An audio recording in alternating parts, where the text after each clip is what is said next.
Kontrobersya sa social media. Elias JTV versus Talent Manager. Paano nga ba nagsimula?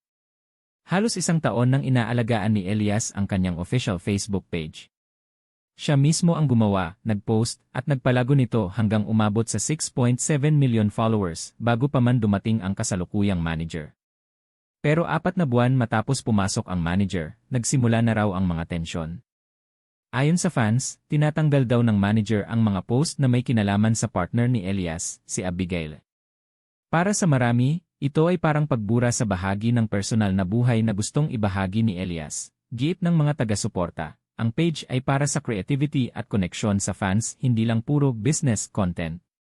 Kaya ngayon, naghihiyawan ang netizens.